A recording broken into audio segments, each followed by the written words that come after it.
Hello and welcome to a post-game edition of the Nittany Dispatch. I am John Sauber, Penn State football beat writer at the Center Daily Times. She's Audrey Snyder of The Athletic, and we have had an interesting day that went pretty much as we expected it to. You know, John, there's something to be said for a football Saturday around here with lightning in the area forecasted that just goes off without a hitch, no lightning delays. Penn State destroys Kent State 56-0. I mean, it was pretty much like there was a little bit of intrigue in the first quarter, Yeah. which we'll get into. But after that, this game was never in jeopardy as we thought. The Golden Flashes came into the week as 49-point underdogs. Yeah, and for good reason. They were clearly outmatched the entire game. You mentioned that lightning. I'm not going to lie. They put that warning on the video board, and I was like, we cannot do this today. It is too hot up in the press box. Like, I Yeah. could not. I don't know what I was going to do if we were in a lightning delay, but it was going to be pretty miserable. I know that much. It's also like, West Virginia is a very nice press box. If I was there in a lightning delay, it's like, I feel okay here. I don't feel that same security in Beaver Stadium. No, I do not either, and I cannot wait till it's torn down. That can't come soon enough. But no, this was a game that went, like you said, largely as we expected, almost exactly as we projected too. I had, I think, a final 56-3. You had 63-3. The final, of course, Penn State beats Kent State 56-0.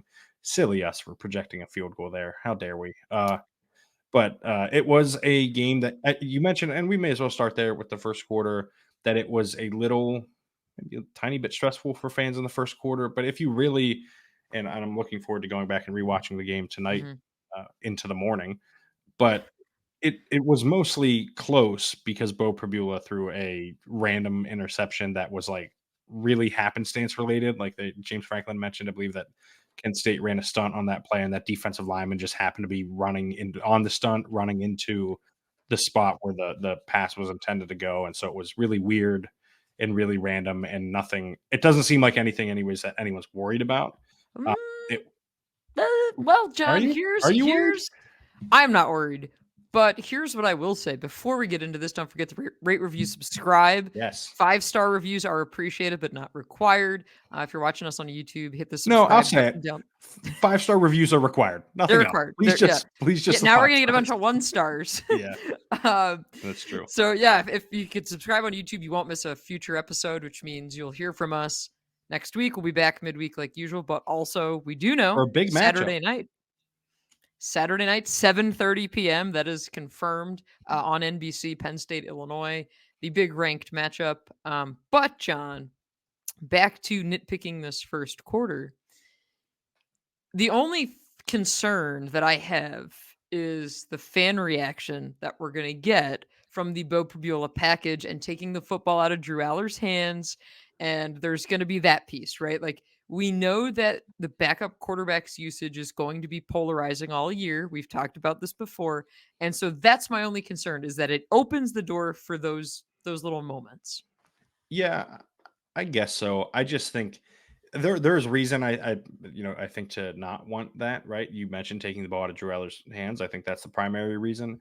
I think the way they've used it through 3 weeks has been really effective, Mhm. and I think this is really just a fluke, like this interception. Like, I don't think it's necessarily credence to obviously either side of the argument, but I do think, like, I don't necessarily think people who say that they need to just give the ball to Drew Aller are wrong. Like, I think they're Yeah. probably the correct group in this. It's just, if you're not going to give him the ball all the time, you're going to put Bo Prabula out there on occasion.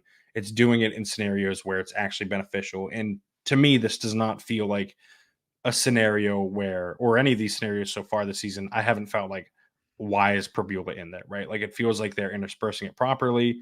They're mixing it in. They're not Mhm. forcing it. The play calls are intentional. They're not, you know what I mean? There's a rhyme and reason to everything that offensive coordinator Andy Kotelnicki does. And I thought, this was, it seemed like Kotelnicki was flexing a little bit out there, right? Like, he was just showing some stuff, which Swinging gate. yeah, swinging gate that Kenny Burns said they called timeout because he heard a lot of conversation going on at that time and realized that not everyone was on the same page. Kenny Burns, of course, being Kent State's head coach. But yeah, I think this was kind of him flexing and showing, like, hey, Illinois, you have to be aware of all of these things now. Yeah, and that was right. So we saw Tyler Warren throw a touchdown pass. We saw Tyler Warren rip off a 16-yard run out of the Wildcat. The We saw worst Tyler touchdown Warren pass that I think I've brutal ever seen. touchdown pass. James Franklin joked that it was like one of the ugliest touchdown. I think he called it the ugliest touchdown Yes. pass he's ever seen. Um, but what was not ugly was Tyler Warren's one-handed grab along the sideline during that same drive that he threw the touchdown pass. Um, and we didn't because we recorded before practice this Yes. past Wednesday. This stuck out to me Wednesday night when James Franklin was asked about Khalil Dinkins. And in his answer, he goes on this tangent about Tyler Warren and how, Mackey Award voters need to look at the full picture and that he believes Tyler Warren is the most complete tight end in college football and that it's about more than just receiving yards and all this. And sure enough, John, James Franklin, in his opening statement after today's win, again hammered home the point that he thinks Tyler Warren's the most complete tight end in college football. I think we're going to hear a lot about He that didn't say line. that this time. He said he's the best tight end in college Or football. that's yes, yeah, Yes, yeah, which yeah. which You're is right. a Yep. market difference. And by the way, I think he's right. Like I think Tyler Warren is the best tight end in the country, and people do probably get a little too consumed in the receiving hmm part of playing tight end. But yeah, he was pretty forceful with that. Oh yeah, and I think that was like I cannot remember a time where James has like publicly stumped like that for a player on kind of the award circuit, and we're only in like It's week 4. September. Yeah, like for me, I was like, this is notable. Like that's why it stuck out to me Wednesday. Then you look at what they did tonight, the way that they used Warren. It's clear he is a playmaker. He is a huge part of this offense. His versatility is going to be used, and I know you and I have talked about this, and I think we even brought it up on here before that we're like, yeah, at some point, Tyler Warren, high school quarterback, is going to throw a pass. Were Yeah, you this is surprised that they did that today? no, I think you want to put as much out there Put for it other on teams to film, and then consider. okay, I think the I smart was thing to do in surprised. these scenarios is to put out like the most basic version of that hmm stuff, and then you have the variations off it that Yep. you're not going to run today, right? Like you run it once so they're aware that it exists, and then you run variations of plays out of that formation, out of putting Tyler Warren at quarterback or what have you. But I do want to talk about that catch real quick because I thought he was like out on his feet. You know what I mean? Like he got destroyed and he just stood there, wobbled for a second, and then was completely fine. I could not believe. Well, there were a couple of scenarios where I couldn't believe guys took hits Yeah. and they didn't check them on the sideline, which is not what you want to see. I was The gonna say Kobe King because hit to start the game, most yeah. notably, like he got his clock cleaned. Like hmm that was the hardest hit of the game, and like that's a lineman who hit him, and I could not believe that he didn't get checked. Maybe he did, and we just didn't see it. I looked and I didn't see But anything yeah, happening the with him. Warren thing was like he comes down like visible. I believe it was even had his hands on his knees, like clearly shaken No, up, and it was that's just the like. thing. He just like But then he shook for pops a up. Yeah, second and he never touched the ground. Like that was the crazy part yeah, about that thing. Because that catch too, it was a one-handed catch where he like had his hand turned around and it like stuck to his hand. It was an incredible catch and he takes this massive hit and he doesn't like really move. I think it says a lot about how like one how strong he is, but how good of a receiver he is. Again, if there was something going on there and he took that hit, like ideally you hmm would like to see a guy get checked in those situations. But and I'm not going to do the like, oh, he's so tough for staying in that situation. No, you want guys to no, get checked. It's about their health in those situations. But still, there was a wildly impressive drive from him and a wildly impressive game from him, and what has been a wildly impressive 3 month. games so Yeah, far this season. I think he's the best tight end in the country. I think he's going to be the first tight end off the board in the 2025 NFL draft. And yeah, there's you mentioned the quarterback stuff. It's funny. This has been a bit of a running joke. Every time I see him, I mention that I ask him if he's moved himself to quarterback in EA College Football 25, just because he's told me in the past that he plays it like kind of sparingly with teammates and stuff. But he was a high school quarterback. It's like, well, if you like the first thing I would have done is move myself to move quarterback if I him. was a Yeah. former quarterback at tight end. And I mentioned it today when he was done talking. He's like, maybe I don't have to. And I was like, that's a pretty good point. Like now he is somewhat of a quarterback in real life. He doesn't have to do it that way anymore. But yeah, I think this is going to be the next thing that we see get added more frequently in big games, right? Like you saw the Pabula package in West Virginia, and then you start seeing the things off of it, and Bowling Green and this game a little bit. Now we're going to see Tyler Warren at quarterback and what they build off of that, because I think it's pretty clear that Andy Kotelnicki is kind of building up this offense to what it ends up looking like in November, say on I don't know, the second. for Mhm. instance, and what it looks like Is there a on game that day, John? maybe December 20th or 21st. Like, I think they're building all of this Is so that that graduation? Penn State is it? actually, I think it is. Because But yeah, no, whatever it is, they moved it to the Sunday, yes. whatever. Yeah. Yes, but I do think that it's very clear that they're building upon this. And Mhm. one of the things Anthony Donka mentioned to me post game when I was talking to him was that part of the way that Kotelnicki instills confidence in these guys is that he like they don't like they make sure everyone's on the same page and understands why they're doing what they're doing and Mhm. what they're doing. And if they don't run it. You know what I mean? Like Yes. they have to like clear this bar of like, hey, everyone knows why we're We're doing all this, how comfortable we're with doing this. this, what it Yep. is. Everyone is completely comfortable. And if one person isn't, they're not going to run the play, you know. And so like it feels like they're hitting these different points or that point of comfort at different times with these plays, and that's when you see it like take shape in a game. But yeah, I like we can talk about the offense more, but I continue to be wildly impressed with what they're doing on that side of the ball. And nothing that happened Oh, for today was going sure. to change my opinion on Penn State's offense. But I do think this is just another good data point that yes, this offense is very different than it has been in the past. It was interesting to seeing the reaction in that first quarter, right? Because it's like, okay, Penn State puts up 7 points in the first quarter. Prbula throws a pick. It's like this slow start coming out of an idle week. I know a lot of people were pretty angsty on Twitter. Then they put up 21 points in the second quarter. Then they put up 14 points in the third quarter. Drew Allar gets pulled after the first drive of the third quarter. Then they put up 14 points in the fourth quarter. And at the end of the day, it's like you have, what was it, 718 yards of total offense, school record. You have that. You only gave up 67 yards. Now, granted, Kent State was on their third string quarterback for the entire second half Yeah, due to you really injuries. hope Like, both of those. So the first injury was yeah. pretty scary. The quarterback was taking him out Nittany Hmm. to the hospital. And Kenny Burns said he didn't have an update, and what I think he said he would have on Tuesday. Monday, We were yeah, both, or whenever yeah, he or talks. whenever Yeah. their presser is. I think it's Monday. Audrey and I were both at the Kenny Burns postgame press conference for what it's worth. But yeah, I We like needed I some variety in our lives, and we yes, could make James's too. So we double dipped yes. today. There was we were moving much faster, excuse me, than I usually like to move to get to both. But no, like it's a scary injury on the first one because you don't see a lot happening, which has you Mhm. worried. Then the second one, the quarterback can't like walk off the field, like he needs help off the field. And Burns said at that point that they're just like handing the ball off, trying to be safe, essentially, which I think is the proper way to handle that situation. But So yeah, some scary injuries there. I do want to ask for your reaction to this, John, because a coach loses a game 56 nothing. I had called Kenny Burns earlier this week for a story I did on the Athletic about what's it like when you play Tennessee and Penn State back to back, and here you are, this program that's undermanned and all this. How do you go into it? So he vaguely knew who I was because we talked on the phone Thursday. But you just lose a game 56 to nothing. We're asking all kinds of questions about Penn State, the offense, what's it like?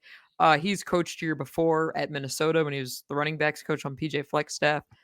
And then, John, I had to ask the question because I am who I am. And I had to ask about the two times that they punted in the late in the first quarter and early in the second when they had what turned out to be their most successful drives of the day.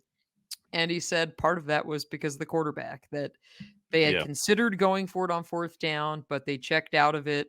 And that the other piece was that they didn't trust that their quarterback and that their line could hold up long enough to push the ball down the field. And that was already on quarterback number 2 at that point. Yes. So you get the quarterback number 3 in the second half. And again, like we have to evaluate this game much differently just because of what it was. Yeah, and I think like listen, in a normal scenario, you go for it there 10 times out of 10. It's Mhm. just a tough spot, right? Like Yep. you want to be competitive in the game. You just lost your quarterback to an injury that you don't know how bad it is. Devin Cargman goes to Gets Mount stretchered Nittany, you off, stretch it his off. legs Like elevated. Yeah. Doesn't yes, look like good. it's bad. Like you already know you're outmatched, you're out talented, you're out like they're bigger, stronger, faster. Do you want to put a player in harm's way? And that And that's unfortunately what the it was. quarterback, yeah, their quarterback ends up getting hurt anyways, and can't put pressure on his foot. Like, and it sucks. But I think, like I said, 10 times out of 10, you're trying to win that game. You want to go for it there. I have a hard time faulting Kenny Burns for just saying, you know what, Yeah. like, got to be safe at That, this, and not safe from like I understand mhm. he said the stuff about playing field position or what have you. reading between the lines a little, I do not feel that was all that went into that decision. Oh, and because one of the things that I talked to them about on Thursday, which I think is really interesting, is like we're talking about Penn State, right? You want to be healthy getting into conference play. It's the same thing for them, but for different reasons. Yes. That they rested guys at Tennessee because it's like, okay, at what point, as he said to me, at what point do you pull the cord and say, like, hey, we played hard, but we are overmatched. Like, we've got to, get some guys out. So again, like it's just a different kind of game when Well, you're and dealing with this. that's difficult too because the thing is when you're Penn State and you take guys out, like you're still putting in Division One level Mhm. guys. They're just younger and inexperienced, whatever. Kent State is going from young guys to even younger Young. guys who are not as highly touted or what Mhm. have you. Like they're just not And on they're the a same young level as the team, really starters. young team. And Mhm. yeah, they're already very young, and so it's like you're putting someone in a tough spot either way, and like I don't know, it just sucks. Like I feel for them in many ways, and you schedule the game so far out, you don't know what stage Kent State's going to be in their building cycle. You don't know how good Penn State's going to be, although you can assume they're going to be good, or at least like Power Five good, right? And it just ends up, and same with their matchup with Tennessee, where they're in a spot where they're overmatched, they're outmanned, and they have no real chance. And you have to prioritize the players in all decisions, but like especially in a spot like that. Let's take a brief break from the podcast to talk about our good friends at Roback. Roback is an apparel company that Audrey and I have both been wearing for a long time. I wore it. Listen, I talk about this all the time. You don't want to just talk about like your sponsors and everything just to say it. Look, if you're watching on Genuine. YouTube, I'm wearing the hat. This Roback performance hoodie, I wore it to the game today. I wore Roback shorts to the game today. I wear this stuff all the time. It's so comfortable. It's fantastic. And you can get 20% off your first order at Roback with code TND20. That's as in TND as in the Nittany Dispatch 20 The name of our TND20. show. Yes, the podcast you're listening to or watching right now. But I wear it all the time. The performance hoodies, the performance joggers, the hats, the performance polos. I golf in them. I golfed in them on Friday. Unfortunately, did not help my golf game, but I have to imagine I would have been worse if I wasn't wearing it. That's true. We can say that Roback has single-handedly helped improve John's golf game. I don't think any sponsor we get is going to help with that. Well, they Unless, can try. yeah, even if we get sponsored by Tiger Woods, I'm probably a lost cause at Mm. this point. I will say though, it is an apparel sponsor for Penn State running back Nick Singleton. So if it's good enough for John and I in Nick Singleton, then Roback probably, hopefully, is also good enough for you, our loyal listeners. Yes, and like I said, you can use code TND20 to get 20% off your first order over at Roback. Now back to the show. I will say, John, getting back to the Penn State offense, I think we probably have our breakout player of non-conference play locked up. You and I have not discussed this. Any ideas who I might be picked from the offense?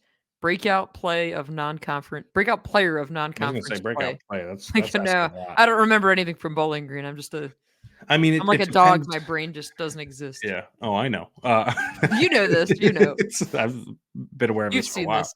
Uh, It depends on what we're defining breakout. I assume you mean Omari Evans, but mhm. I like Amari Evans a lot. I think he is really good at, and I think he's going to be better get better. To be clear, I don't know if I want to call it a breakout just because so much of it is like hitting on the big play. And like today, Right. he's really good, 4 for 116, a touchdown. Remember when Keandre Lambert Smith had 2 big plays in the Rose Bowl, and it looks like he has this massive stat line, but really he had a big play, right? Like, I think Amari Evans is his upside to be better than that, and will be better than that, and will continue growing. I don't know that like his role in the offense is any different. I think they're going to be just some games where they hit on the big play a little more. Still don't know how much they want him working in the intermediate. I think he'll get there, Mhm. but as James said post game, when he got to Penn State, he was more. I think he called him a Track track guy. athlete, Mhm. yeah, track guy than a Speedy guy. football Yep.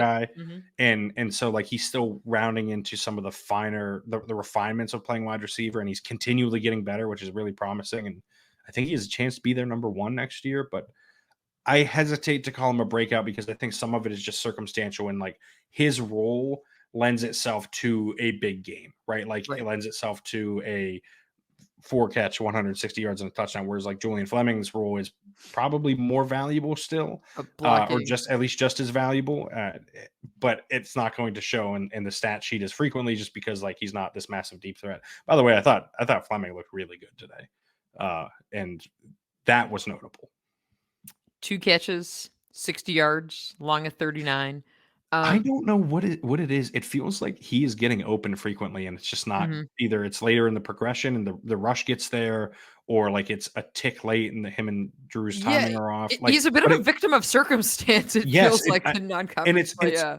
it's hard to say like that it's Mhm. been 3 games and it's like, well, it can't just keep being a coincidence. It kind of feels like it keeps being a coincidence. And I do think that he's going to show up more as the season continues to move along and they get on the same page there. And I do think, and again, like I'm thinking of this in the 3 game sample size as opposed to just one, because I think Yeah. 3 is much more valuable at this point, especially considering what we saw today. But the thing I like with Omari Evans is that we've seen some inconsistencies, no doubt, with him in non conference play, right? We've seen the drops, but we've seen him rebound from those moments. And James Franklin said they're seeing the consistency from him in practice. But Evans said that he's confident right now. And he goes, Yes. in fact, I'm really confident right now. And I asked him, was there a moment where this kind of clicked where you're like, okay, I'm putting this together. I feel good. And he said, it's kind of been like a series of little moments, but a lot of that has happened on the practice field. And he said this past week, he caught a pass. He goes, I had a really nice catch in practice. And I said, okay, well, what was it like? What was it, And he said, well, I caught a pass over one of our defensive backs. And by catching it over top of him, like that gave me a lot of confidence. Now, I don't know which defensive back it was, but this was during one-on-ones, he said. Um, so I think you're seeing the moments, right, with him and those shot plays, right? Like the 59-yard touchdown from Drew Allar, that ball is hanging up there, and It he was is 60 so yards in the air. I was gonna say, like, it was insane, and he's again, you talk about the speed and the track speed, and now it's like, now this is wide receiver speed, and he said, like, before the play, he knew he's getting the ball, and we're like, "Okay, well, what's going through your head in those moments where you're there waiting for it?" And he's like, "Oh, I know I got the guy burnt. Just, like, catch the ball," right? Yeah. And so he's made those plays, and I think it's you talk about the big play potential for this offense, which has been a consistent piece through 3 games, and he's been a nice developing part of that. So I do think for all of the talk we had, and we've had a lot of talk about the receiving corps the last 2 years, I do think we are seeing strides in the right direction, and a lot of it is just this offense being creative and being, what it's been. Well, I think that's right. I think, it's the creativity and everything, but I also think it's the guy in charge of the offense, and I think that matters more than any of it. Mhm. And Oh, that's it's what I was not a getting at, yeah, with coincidence. the offense I know, being what it is. Yeah, yeah. but I don't think it's just about necessarily the scheme or anything. I think Mhm. there was obviously a shift when Mike Yurcich was fired and Amari Evans got more involved in the offense. And I asked him about confidence a lot too, which is interesting that it seems like you also did this We were after. not in the same scrum, Yeah, yeah. no, we were not. I was there when Amari first came out, and I I was there prepped at him the with like, very end, yeah. yeah, 3 or 4 Great. confidence questions, but I asked him too, like, right, like how you build the confidence, right? Like not for the moments or whatever, but I asked him how it happens, and he pointed to practice too. I just want to give the quote. It's really making plays in practice and translating to the game. And this is the part that I think is interesting because this is the difference from last. He did not say it's the difference from last year, to be clear. I am saying this is the difference from last year because I don't want it to be misconstrued. But he said, and my coaches giving me confidence, Coach Franklin reaching out, telling us how good we're getting and improving. It's really from the coaches and my teammates. And he kept mentioning the coaches. And Mhm. I think that is notable because the offensive coordinator in charge this year seems to instill confidence in players and value instilling confidence in his He's a players good vibes guy, more yes. than the offensive coordinator from last year, right? Like I think Mhm. Andy Kotelnicki clearly cares more about making sure his guys are confident than Mike Yurcich did. He cares. It is a players-based offense, and that matters to him. It goes back to what I said about everyone being on the same page and everything. But I think this is a common theme, right? When you ask these guys in the offense, they talk about the confidence they all have. They talk about how Andy Kotelnicki has helped them become confident and that it is the way he empowers them that makes them feel more confident. And I think that's notable, right? And there was and you can find this for the shameless plug over at centerdaily.com. My post game story. There was one quote that I thought was interesting too from an offensive player. That's Anthony Donka, starting right tackle. I had asked him essentially what the difference is because Donka was not a major part of the offense last year at this time. But I said, what is the difference that you see in this offense right now compared to this time last year, like where things are different? And this is what he said. The way coordinators run it is going to be different. I feel like the way that Coach K likes running our offense is more player-based, personnel-based. Yurcich was more scheme. Because of that, we're always using the best people for trying to run the best plays for us and stuff like that. And that really helps build everybody's confidence up. And that's the big difference between this time this year and last year this time. He kind of laid it out, right? Like that this is clear to me that it's not just we give Kotelnicki all the credit in the world for how creative he is and how awesome of an offensive coordinator he is and how I've said I think he's going to be a head coach within the next year. But I think this is the biggest change from last year to this year, and that it is indisputable that the way he connects with his players and the way he makes them feel about what they're doing has changed everything. Like I think they could be running a lot of the same plays. In fact, they do actually run some of the same plays that they did last year. He presents them differently, admittedly, but like they could just be running the same stuff, and I think they would be better just because of the way Andy Kotelnicki installs it and the way he believes in it. And the way they believe in him, right? Like, I Yes. think that's the other piece of it. And I think it is, I can't say it enough. And we've mentioned it many times on here. It is so different when we go to view a Penn State practice now than when we did last year or the year before. I mean, there were moments last year where like it just felt tense. Like I felt like standing there, like, ooh, someone's getting yelled at, someone's getting You could screamed feel at. uncomfortable, and we were bystanders for 20 minutes, Yeah. and they know we're in there. That's the other thing. Like, they know we're in there. So Yeah. they know that whatever is happening is going to be the 20 minutes of the week that is broadcast for the world to see, so to speak, on Twitter, or we talk about on this Hmm. podcast, or we write about. Like, they know that, and that was still what we saw. Yeah, and it's like we would see, sometimes walk on receiver getting chewed out. And like I get some of that's just coaching styles, right? Yeah. And some of that, like I'm sure that still happens with Andy, right? Like it's not like Yes. everything's Oh, sunshine and rainbows. we've Like seen we've it, but seen guys get chewed out, but But it's but I think the interactions look different, right? Like yeah, it's like you're yelling at him, but you're joking with him and you're correcting and you're teaching as opposed to you're yelling at him. yeah. And that's And it.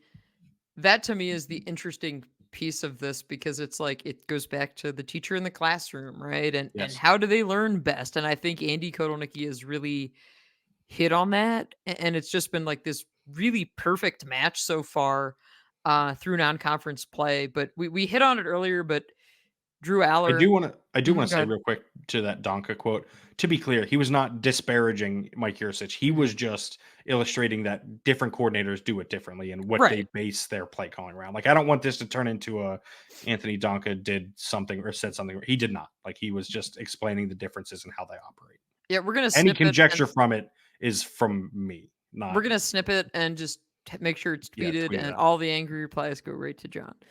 Uh, but no, I think like Drew Aller again, theme through non-conference play. He's been superb. 17 to 21 today, 309 yards passing, 3 touchdowns. Had the long of 59 yards to Omari Evans. I almost said Keandre Lambert Smith.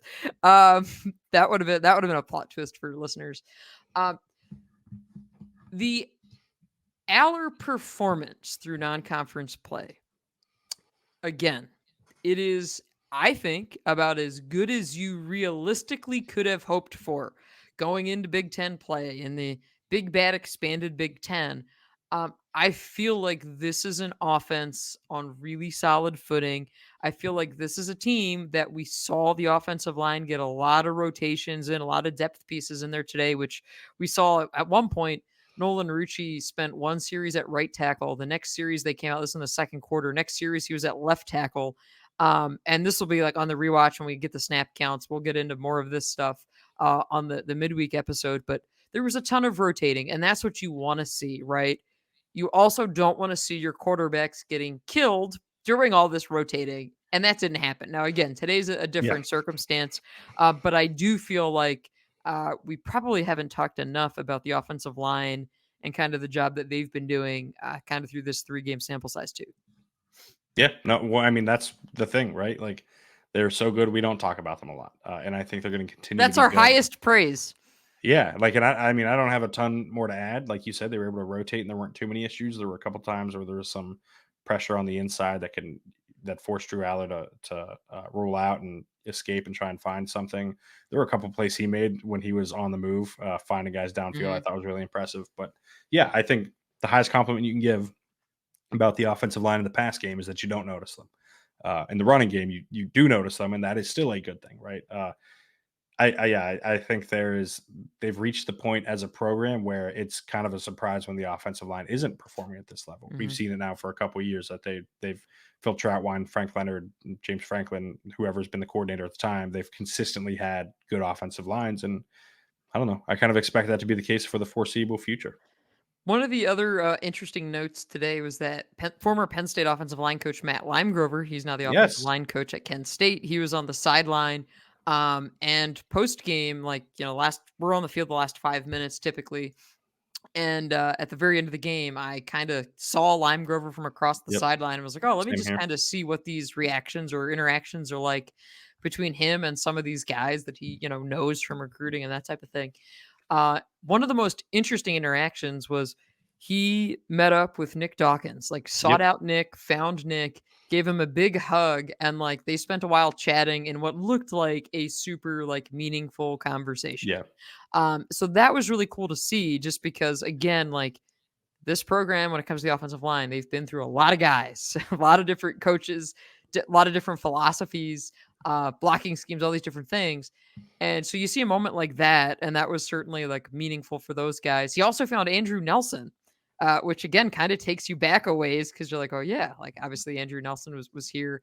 I covered Andrew way back when, and so you see those interactions, and you're like, oh yeah, that's another kind of layer to today. But I also think it's a good reminder of how much this program has grown under Phil Troutwine and the job that they've done. I am curious when we go When back to look Limegrover at Javen Williams. Well, I was gonna say Mhm. Limegrover was not here when Dawkins was here. He recruited him here, That's right. Yep. and so like that's not even a relationship that he built on campus. Like I think that, like you said, it's a good indication of how far they've come. But yeah, I thought that was really cool to see that they had a very long conversation over there. But anyways, you continue Yeah. with Javen No, Williams. no, no. I just like when we go back and rewatch this, I'm curious with Javen Williams because I know there was at least one penalty in there early on. Penn State as a whole, 7 penalties today. James Franklin had some interesting words when he was asked about the penalties after the game. And it was a funny moment, right? Because Yes. we're going to find we're going to nitpick and find the holes in even a 56-point win because Yeah. that's our But job, right? Like that's what it is. Fans are doing the same thing online, so wondering much about of X, what Y, and Z. so much of what we were doing post game, especially outside of big games, is finding how does this translate to the biggest games? Like what What are the does this themes? portend for the future of the program, right? And this is part of it. And he said that, the penalties, which has been a theme through non-conference play, that these penalties do not sit well with him. That it's a sign that guys are undisciplined and these types of things. It's sloppy. But then he like kind of doubled back and was like, I was in a good mood when I came in here, and now I'm pissed off, right? Because like you bring up one of these, and that's how he ended the news conference, kind of smiling, was like, "Great, now like my wife's gonna be mad," and she's standing Yeah. there. What I thought was a great moment is he's talking about like how mad he is about the penalties, and his daughter is standing there like off to the Yes. side, and she's just kind of looking, and it's like teenage daughters, and it's like dad's getting mad, and they're just kind of like, Yes. oh man, like Yeah. very human, like awesome funny moment to see. But that is a theme that's come through with the Yeah. penalties for them, and that is going to be something to kind of to keep an eye on moving forward. Yeah, and listen, some of those penalties today were when guys who won't be playing much the rest of the year were playing, right? Like Mhm. that's important to note. That being said, 7 in a game is 7 in a game. I think one was Javen Williams defending Bo Prabula too on the Mhm. sideline, and that's kind of, I mean, listen, you don't want Kind to of see want that, to, but you but kind like of. I'll put it this way: you don't want to see the penalty. You'll live with your lineman defending Yeah. your quarterback, right? Like that's part of the gig for linemen. But yeah, I think something to monitor moving forward. Nothing overly concerning right now with it. I will say though, Audrey, all of this leads to ranked undefeated Illinois. How did this happen? How did You we get know, here? well, I can tell you how it happened because I wrote back in the summer on the Athletic that it would be absolutely stupid to have a whiteout with Illinois, that Illinois wasn't worthy of the whiteout. And that's how it happened. Um, Yeah, But then I also said that Washington wasn't worried about the whiteout or wasn't worthy about like not worthy, but like Washington was a dumb choice for the whiteout. I stand by that. Um, I know yeah, I you might and have I been wrong disagree on about that this. one. Well, so here's the thing: I did not expect Washington to be this bad. I did. I mean, losing to Wazoo bad. Mhm. Um, that being said, we were both wrong. This clearly should have been Illinois. Like this was the. It's Uh, tough to do on homecoming, but listen, Audrey, it's a 7:30 kick. They're undefeated. They're ranked. You can have it during homecoming if it's like this good of an oh, yeah. opponent or this good of a matchup that it projects to be. That being said, I still think Penn State is going to be at least 2 touchdown favorites heading into the game. But man, credit to Illinois. I did not see this coming. I did not anticipate it. I do appreciate to real quick to go to something James said. He tried to give us all headlines for our stories and mentioned he wants a whiteout and then he paused energy. So not an actual whiteout, but just the energy of a whiteout. And I am here to tell James that he is good enough at what he does now that he does not need to get into headline writing and that I would recommend that he not do that in the future. I appreciate the effort though. James, Just if as I'm you're sure he looking for a appreciates. non-lucrative Yes. business, let us tell you about yes. sports journalism. Yeah. Yes. Uh, but no, I do think like that being said, and not being the whiteout, like they're going to have that level of energy because it is homecoming, because it's a ranked opponent. And I think, I don't know, I'm betting the press box is shaking and then I'm terrified up there still. Oh yeah, but that's like going to happen regardless. Like that could have happened today in Lightning. But I don't, I'm not a dog. I'm not out here getting scared of lightning and thunder. well, so to me the whiteout point, I get the disdain for Big Noon Kick and what it's done for the whiteout and all that. I understand that. I still the Washington game to me, that coming a week after you play Ohio State, to me that's just it feels hollow. So now I feel like we can make the argument that this is like Are we really going to rehash either this? no, I'll move on quickly after this, but All this right. is either like best choice or second best choice. I say second best choice because I still say, even though we know what's going to happen with Ohio State, we know that you're not going to get a night game for that. I still say you go all in because that's your biggest game of the year. John hates this theory, but it's correct. My rebuttal will be simple. You're wrong. And that's okay. It's That's okay to fine. be wrong That's fine. sometimes. That's fine. And you That's are this. fine. That's but the thing that I was definitely wrong about was just dismissing Illinois the way I We both did. were. Um, but I did want to get into this thing about the defense and the much talked about what happens without Kevin Winston Jr. KJ Winston, what happens without him? We did see him on the sideline. He was there. James Franklin made it pretty declarative afterward what they ideally want to do. I thought. Did you catch that?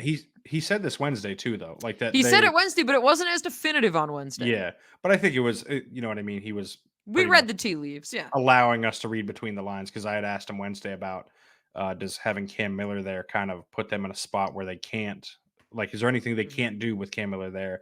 And he pointed to the fact that they're kind of in base still with Jalen Reed out there close to the line of scrimmage because they can use him as a linebacker. Like that's part of Mhm. the idea with that role.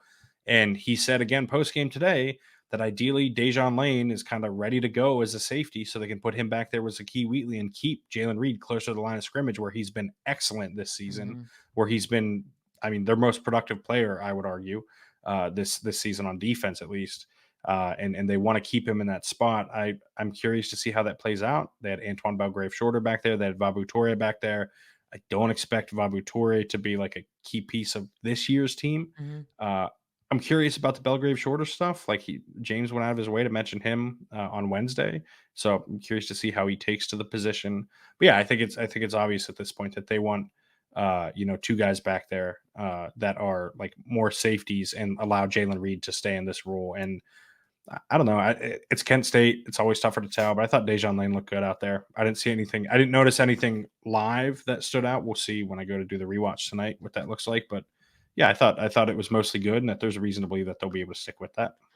I talked with Jalen Reed afterward, and I'm warning you all, it's gonna happen because I almost did it again there. It's definitely gonna happen this season. Jaden Reed, the Packers wide receiver, like it's gonna happen. But I talked with Jalen Reed, and I asked him. I said, what have the last couple weeks been like for you? Because obviously, they're trying to get Dejon Lane up to speed, and this room looks different. But it's like I said, was there a conversation where it's like, hey, we need you to go back, play deep a little bit more. And like, we know you're doing really well in the line spot, but like the team needs this. And he said, yeah, he goes, that's pretty much like the way this came about. It was like, I have to do what's best for the team. And he goes, But don't worry, I'm going to be back in that Lions spot. Like might take a little bit of time, but I'm going to get back there. Yep.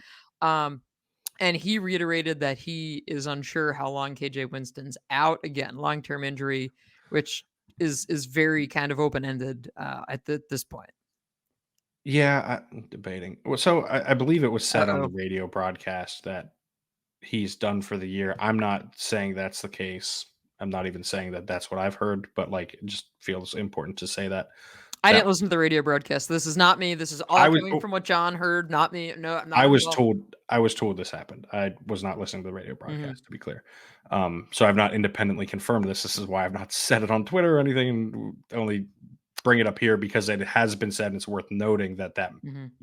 has been said. It's out Again, there in the universe. not necessarily something that I've heard or to be Mhm. true or anything like that. But if it is the case, then they kind of have some time to get Dejan Lane ready, right? Like if it's going to be a full year thing, and this is how it's going to look for the playoff, then you want to give him time to get acclimated to the role. But yeah, I think it's also interesting that Elliott Washington started at corner today and Yeah. AJ Harris did not.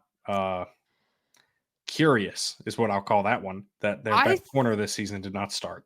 I think, John, this goes back to the James Franklin comment after West Virginia, where he's like, not everybody's going to start every week. I think this is more not AJ necessarily not doing something right or whatever. I think it's like, hey, we recognize that Elliott Washington's performing well. We want to get him in there more. That's what I take it as. I could be I wrong. guess.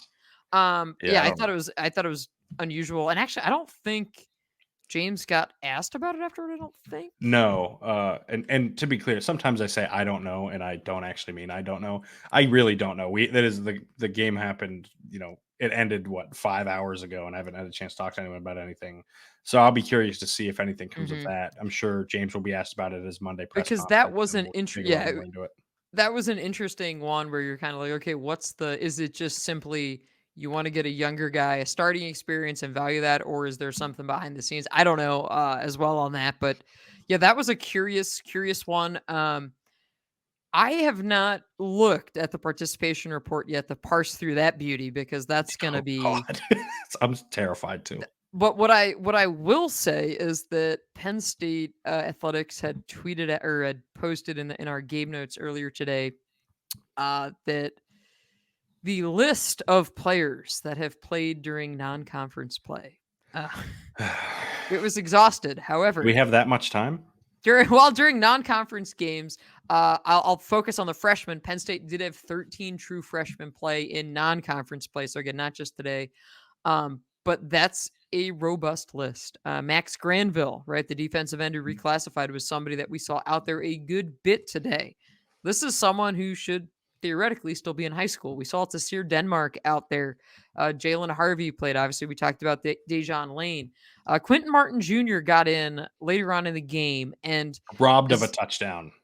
well, I was weaving my way down to the field and got Yes. distracted by Cam Wallace getting taken off on a cart. Yeah. And so then I'm like, oh, okay. And then I'm trying to figure out what's happening here. And I'm watching him get carted off. We do not have an update on that, but that will definitely be something to monitor as we talk about, the value of that number 3 running back spot and that When Wallace Dom DeLuca was coming on. Mm-hmm. also left the Another one. game early and did not return. He went into the injury tent and then into the tunnel and I didn't see him again after that. He may have been out there, I'm not sure, but I didn't see him.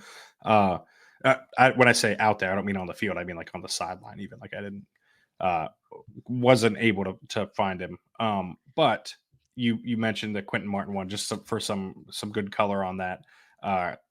They hand it off to him. He is inches away from his first touchdown of his career, falls short of it. Like James Franklin is laughing, J1 Sider's laughing. They're like talking to him, joking with him about it. And then it looked like they called a read option, a zone read. Okay. And Pabula keeps it and gets the touchdown. And I looked over and James is cackling and J1 is cackling. Like the whole time they're just laughing because Quentin Martin, I believe they were laughing because he had a chance to score the touchdown. And Bowen said pulls it and keeps it and scores the touchdown himself, which I thought was funny. And then they were having a good time with Martin on the sideline after he didn't get the touchdown there. Martin was congratulating his teammates and was not like bummed out or anything. Yeah. I just thought it was funny. But yeah, I think the DeLuca injury and the Wallace injury are probably the two biggest things from this game that we're going to be monitoring Health-wise. moving forward. Something else that was interesting that came up today during this mad scramble to get down to the field. I'm going to the elevator, and I see a gentleman coming toward me to use the restroom, and it is one Tom Allen. And I'm thinking, game's still going on, but you gotta go. But my next thought is, why is Tom Allen up here? He's usually on the Yes. sideline. Yes. And so that was something else that came out of it today. James Franklin was asked about Tom Allen. And did he indeed call the game from upstairs in the booth? He did. James Franklin said that this was a conversation that him and Tom Allen had a few weeks ago. And James said that Tom didn't feel comfortable doing this last week. So I'm assuming he meant for Bowling Green.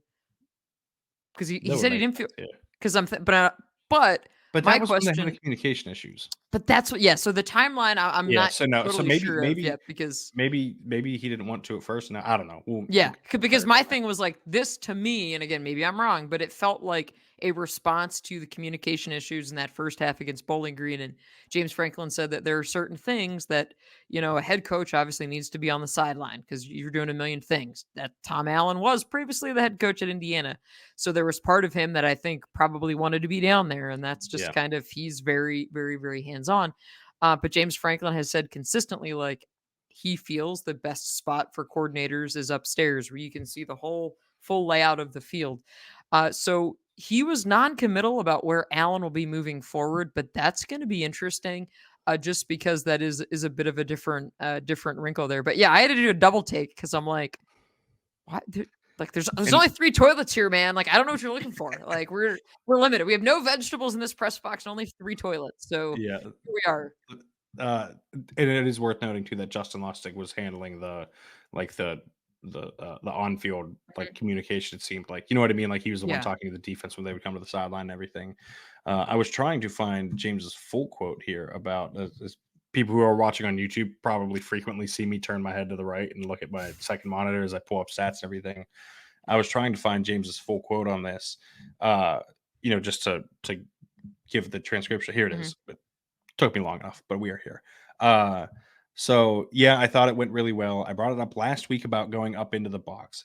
Tom hadn't been up there for a long time as a head coach. I just think some of the things that he's done as a head coach, he doesn't need to do here anymore as a defensive coordinator, and he thought about it. Ultimately, it was his decision. He didn't want to do it last week, but wanted to do it this week. I don't know if he'll be up there next week, but it's something to consider. So I do think I'm a big believer in that as a play caller. The best place to call the game is just truly call the game is upstairs. If you're having to manage emotions and leadership on the sideline, we got a ton of really good coaches. So in terms of just calling the game, I think it's the best place to do it.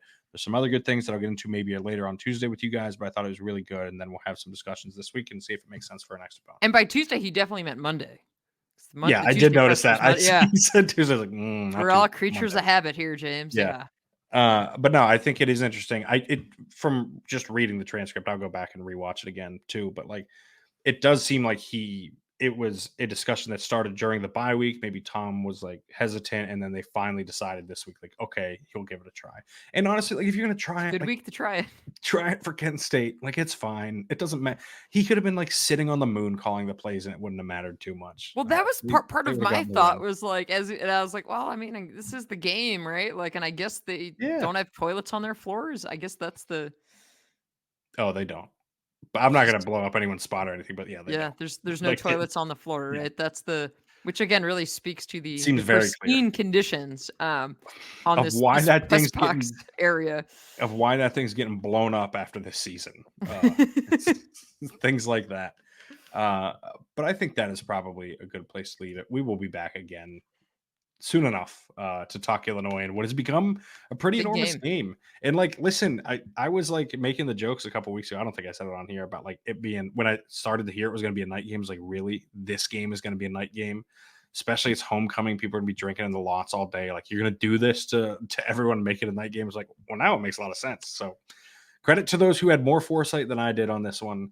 But we will be back midweek to discuss Penn State and the Fighting Illini for a ranked matchup, presumably on Saturday in Beaver Stadium for homecoming. Until then, you can find my writing at centerdaily.com. You can find me on Twitter at John Sauber. You can find Audrey's writing at The Athletic. You can find her on Twitter at @OddSnyder4. As she said earlier, don't forget to rate, review, and subscribe to the podcast on Apple Podcasts. As I said, 5-star ratings only. Come on now. We try our best over here. If you have suggestions, feel free to leave them in the YouTube comments, as we've said before. But if you are on YouTube, don't forget to hit the thumbs up button down below, hit the subscribe button. Those things help us out quite a bit. Tell a friend. Tell a friend about the podcast, evangelize. We appreciate your listenership. Spread the good word. We appreciate your viewership. It's been a whirlwind of a year now that I think we're a year into this, because if I remember correctly, it was not long after my wedding anniversary, and today being my anniversary too, is like it lines up that it's happy anniversary. John's spending his anniversary with you all, right? If that's not worthy of a 5-star subscription, I don't know what is. That's what I'm saying. It's nothing like with men's basketball. When every time on my birthday, they have a home game. So I spend my birthday in the BJC. Well, this year they're in Los Angeles, and I just know it's going to be a 10 p.m. Eastern time tip on a Saturday night. I'm not going to be able to do it. Whatever. It doesn't matter. I turned 30. All birthdays are relevant at this point anyways. No, not as far as I'm concerned. I beg to differ. But anyways, as I said, don't forget to rate, review, and subscribe. We appreciate it. We appreciate your listenership, your viewership, and you going along for this ride with us. We will have more coverage of the team. We will have more podcasts on the team. We are looking forward to the schedule ramping up now. It's going to be very exciting. But that's a good place to leave it. Thank you for tuning in. Talk to you next time.